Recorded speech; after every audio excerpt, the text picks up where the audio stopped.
Welcome back. All right, so today I want to talk about Florida. Yesterday I talked about the East and just did the general thing. Today I want to talk about the Florida Panthers because there's increasing concern that they could actually miss the 2026 playoffs, which is rare, and we'll talk about how rare it is for a team that wins the Stanley Cup to miss the playoffs the next year. They are currently 7 points out of a playoff spot. They're 12-12-2, and comparatively speaking with previous years, their record is definitely lagging behind. Now, there are obvious reasons why, but we'll talk about. Last year, the record at this point was 15-9-2. They ended up with 98 points, won the Stanley Cup. The season prior, 16-8-2, 110 points, won the Stanley Cup.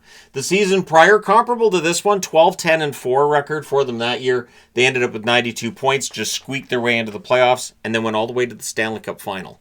So when I talk about Florida and I'm like, I think they're probably still going to be fine by season's end, it's 2022-2023 that is giving me that opinion that this is a team that will probably still be okay once we reach April. But I wanted to look at the numbers. The numbers are not fantastic. At home, they're 8-6-2, so they've won half of their home games. It feels like they should be above that. Away from home, they're 4-6. And sure, they're missing Barkov, they're missing Tkachuk, but this is a team that we've talked about their depth for years and how they are above everybody else, and yet with two guys out. And it's very, very key players that are out, especially Barkov, but they've looked ordinary. All of the numbers are ordinary here. Their goal scoring per game, 2.92 goals for per game. That's 22nd in the NHL. Goals against per game, they're 19th with 3.15, meaning they're allowing more than they're scoring. This is not a recipe for success. Their power play's 20th at 17.9%. Their penalty kill's 19th at 80.5%. But Florida fans will tell you they've been dealing with major injuries and a lot of injuries. They're not wrong. There are injuries I didn't even put on the board because, yeah, there's some injuries that are out there, but there are some key ones I want to talk about. So I wanted to talk about the goaltending as well, and I wanted to kind of have this as a starting off point. Bobrovsky hasn't quite looked like Bobrovsky this year. 10-8-1, 886 save percentage. His quality starts numbers, so this is how often his save percentage is 900 or higher in a game, 52.6% of the time. So a little better than half, which isn't the worst in the NHL, but it's definitely not amongst the best either. He has a $10 million cap hit. He's in the final year of his contract. At what point in time do we talk about Florida goaltending? Because both Tarasov and Bobrovsky have expiring contracts. Tarasov's 2-4-1. His numbers have actually been a little better than Bobrovsky's. 907 save percentage. Quality starts 57.1% of the time. He has a cap hit of $1.05 million. So very team-friendly contract for Tarasov. And as a backup, he's played well for them. Bobrovsky, on the other hand, the numbers haven't been as encouraging. So Bobrovsky, I think there's definitely got to be some kind of plan Bill Zito's going to have from here. Do you keep Bobrovsky for next year? Does he sign a more team-friendly contract? He's not going to get $10 million again. Does he go to free agency and you look in another direction? And net, what are they going to do? Florida, one thing with Florida, it does feel like there's a lot of loyalty here. We've talked about Florida. Vegas gets brought up a lot for how Vegas will when things aren't necessarily going great. They're willing to tear whatever down they have to rebuild it very, very quickly. Pacioretty being dispatched, Fleury being dispatched. Florida doesn't seem to work that way. Florida does seem to have a little more when it comes to the loyalty side of things. And it does make you wonder if they took a Vegas approach and just, move players out and bring new players in, have that new shiny object kind of approach to things. Would things be a little bit different for Florida? I wanted to talk about the top scorers. I also wanted to talk about their contracts. So you got Marchand, 25 games, 15 goals, 12 assists, 27 points. The $5.25 million cap hit, very team-friendly for what he brings. The thing is, he has that contract till 2031. There are a lot of general managers in the NHL that would look at Marchand at this stage in his career, at his age, and say, I don't want to pay him till 2031. Florida had no qualms about it, brings down the cap hit, and it's an excellent contract for them. Reinhart's got a great contract too. 26 games, 14 goals, 10 assists, 24 points, $8.63 million cap hit till 2032. So Reinhart has a very team-friendly contract, as does Lundell. Lundell's jumped up and played really well in Barkov's absence. 26 games, 6 goals, 14 assists, 20 points. He has a $5 million cap hit until 2030, but he's not Sasha Barkov. Like, the number of players who could replace Barkov in a lineup and you wouldn't go, well, that's a downgrade. You might have, Crosby, McKinnon, and I'm talking about, at both ends of the ice, and then you have a harder time. There are definitely players, Nico Hischier would be mentioned there too, but it is a short list. So Lundell not necessarily being Barkov 2.0, it's a sign of just how good Barkov really is. Verhaeghe, 25 games, 5 goals, 12 assists, 17 points. He has a $7 million cap hit till 2033. If Verhaeghe played in a Canadian market, had 5 goals in 25 games, and that cap hit, and considering Verhaeghe didn't have a great regular season last year, I think there'd be a lot of talk about it. I think the fact that we do not talk about Verhaeghe and his cap hit and his production tells you that, yeah, playing in Florida means you don't get that same level of criticism. You don't get that same level of people saying, hey, what have you done for us lately? Sam Bennett, 26 games, 6 goals, 7 assists, 13 points. He hasn't really lit things up either. I didn't mean to skip Rodriguez. We'll go back to Rodriguez. But I think it's because with Verhaeghe, I also want to mention Bennett. Bennett, $8 million cap hit till 2033. So both Verhaeghe and Bennett, I don't think, have played up to their contracts so far this regular season. So there's that. Then you have Rodriguez, 26 games, 7 goals, 6 assists, 13 points. He has a $3 million cap hit till 2027. I'll never say a bad word about Evan Rodriguez. He's the Swiss Army knife of players. He is the ultimate example of a player who can move up or move down your lineup, do whatever role you want him to do, and do it well. Then you got Seth Jones, 26 games, 3 goals, 10 assists, 13 points. It is a $7 million cap hit for Florida until 2030. There is, of course, some money that was retained in terms of the cap hit by Chicago. Jones, I think, has had a very up and down season this year. He had a really strong run after being acquired from Chicago. I don't think he's looked as strong this year. Sam Skanes, 26 games, 3 goals, 9 assists, 12 points. Hasn't exactly lit up the goal sheet like I thought he might this year, but there's still time. And he has a cap hit of only $775,000. He's a restricted free agent this coming summer. Gustav Forsling, 26 games, 1 goal, 11 assists, 12 points. $5.75 million cap hit till 2032. So Forsling's contract is an absolute bargain. AJ Greer, 26 games, 6 goals, 5 assists, 11 points. $850,000 cap hit for this season. He's a UFA next summer. And then you got Luostarinen, 18 games played, 3 goals, 7 assists, 10 points. He's missed the last 8. He's trending towards a return for Florida, which should help. He has a $3 million cap hit till 2027. One thing about Florida, and we talk a lot about how all these guys get discounts or give discounts to the team and all the taxes. But the reality is that with the success Florida's had, you're not moving on from players you otherwise might if you didn't have that success. And it still leads to a pretty pricey overall team experience where everybody's getting probably a little more money in Florida than they might if they played on a team that had less success. You win the Stanley Cup, it does boost how much money your contract is going to be worth the next time out. So there are definitely contracts here that are a huge bargain for Florida, but the overall picture is this is a team with $917,293 in cap space. And even though the entire contracts of both Barkov and Tkachuk don't come off due to LTIR, they're going to have to make some room for when Tkachuk comes back.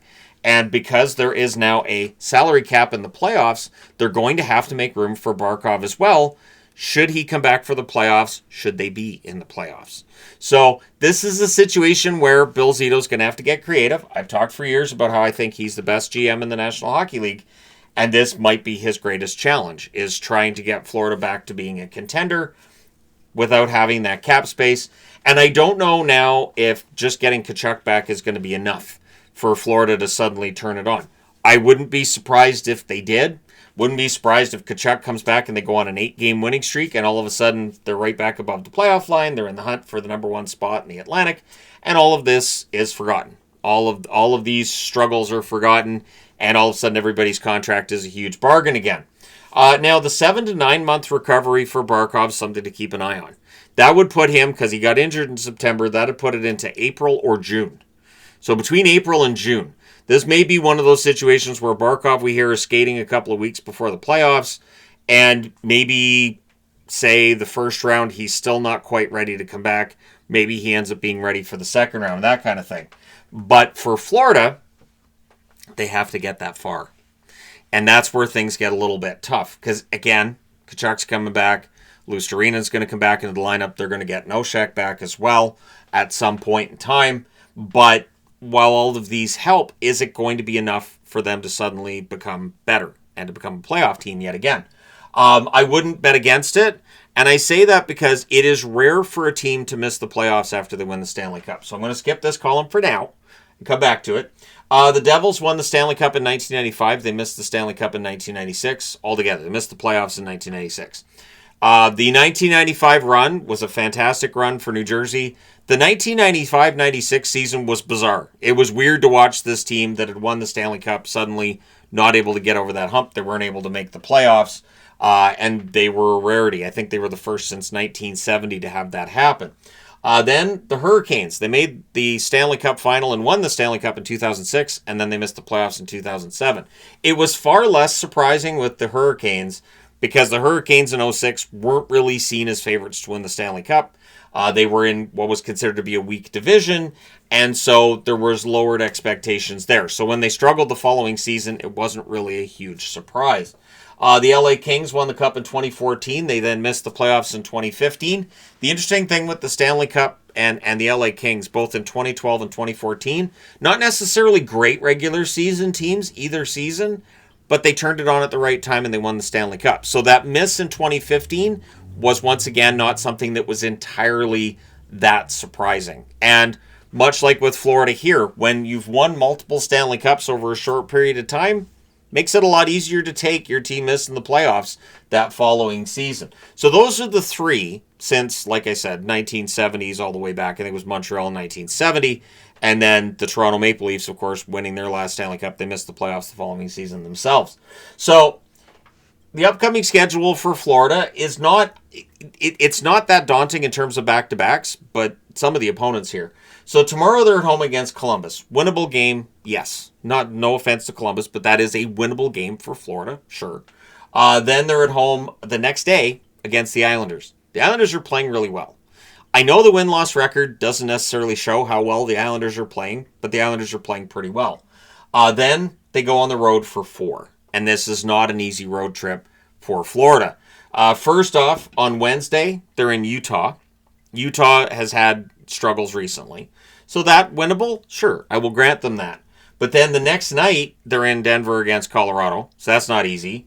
Then on Saturday the 13th, they're in Dallas. So that's a 3 and 4 nights, starting in Utah, going to Denver, and then going to Dallas. That's tough. And then on Monday, the 15th, they're in Tampa. So they go from Dallas to Tampa. So they're going to make their way across the continent a little bit. And that 4-game road trip could be very, very telling. Because right now they're 7 points out of the playoffs. The magic number I always say is 10. That if a team is 10 points out of the playoffs or more, the odds of them making the playoffs become very, very difficult. And later in the season, it's so tough. Because not only are you that many points behind, but you have that many teams to jump past as well. And it just becomes quite the task. So then they come home for 3. They're at home against the LA Kings on Wednesday the 17th. Well, the Kings are very good on the road. So that's an issue.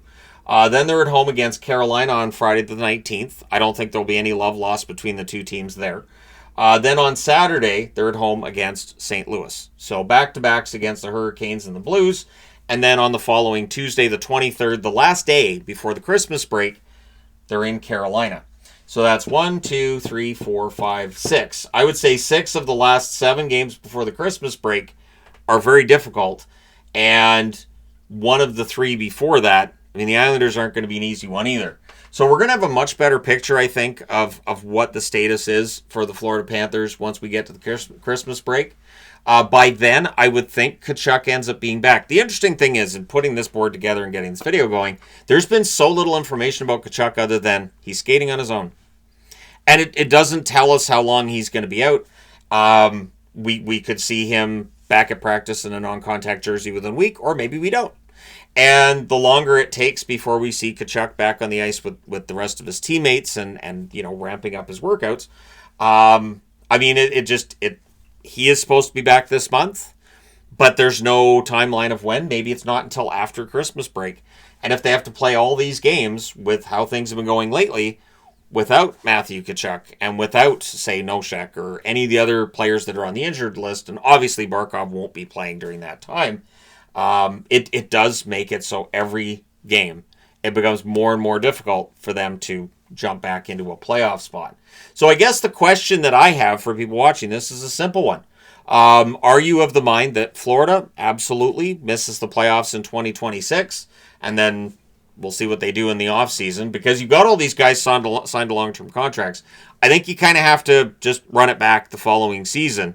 But one thing to keep in mind is this is a league that keeps getting younger and faster, and time doesn't work that way with veterans. They get older, they get slower, and so we may have a whole other conversation with Florida if they miss the playoffs this year, going into the following season, if they're not able to make some of the moves that they like to make. Or maybe they go scorched earth a little bit. Maybe they channel a little bit of that Vegas side of things and decide to move on from a player who's got a long-term contract just to give themselves more flexibility. Keep in mind, too, that the free agent class for 2026, not exemplary. So there likely won't be a name that's available via free agency that would help this team for next year. But my question is, this year, are they going to make the playoffs or are they not?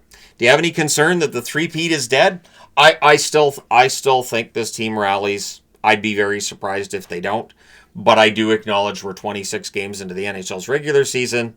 And right now, they're definitely underwater when it comes to the standings. And it will be very difficult for them to dig their way out. But I've watched them do very difficult things over the last few years and make it look pretty easy. So are they going to do that again? Let me know your thoughts. Hit like and subscribe in the event you may not have done so already. Thank you guys so much for all your support. It's greatly appreciated. I will talk to you again soon.